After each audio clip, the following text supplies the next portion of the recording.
ট্রেনের টিকিট কাটতে চাইছেন কিন্তু আইআরসিটিসিতে অ্যাকাউন্ট নেই? মোবাইল দিয়ে নতুন অ্যাকাউন্ট তৈরি করার জন্য প্লে স্টোর থেকে আইআরসিটিসি অ্যাপ ইনস্টল করে ওপেন করুন। পারমিশন অ্যালাউ করে লগইনে ট্যাপ করুন। এরপর রেজিস্টারে ট্যাপ করে পছন্দ মতো ভাষা সিলেক্ট করুন। প্রথমে একটি ইউজার নেম দিন। ইউজার নেম অ্যাভেলেবেল না থাকলে অন্য ইউজার নেম দিয়ে ট্রাই করুন। এরপর নিজের ফুল নেম দিন। একটি পাসওয়ার্ড তৈরি করে কনফার্ম করুন। এখন একটি ভ্যালিড ইমেল আইডি এবং একটি মোবাইল নাম্বার দিন।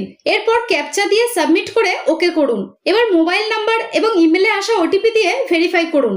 তাহলেই নতুন অ্যাকাউন্ট তৈরি হয়ে যাবে। এবার প্রোফাইল কমপ্লিট করার জন্য কন্টিনিউ করে নিজের ডিটেলস দিন। এরপর চেক বক্সটি টিক করে সাবমিট করুন।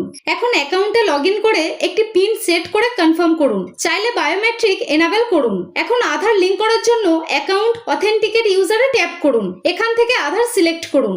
আধার নাম্বার দিয়ে চেক বক্স টিক করুন। এরপর সেন্ড ওটিপিতে ট্যাপ করুন। মোবাইলে আসা ওটিপি দিয়ে ভেরিফাই করে আপডেট করুন। ব্যাস, আধার লিংক হয়ে যাবে। এখন আপনি টিকিট কাটতে পারবেন। ভিডিও ভালো লাগলে প্লিজ লাইক, শেয়ার ও সাবস্ক্রাইব করবেন। ধন্যবাদ।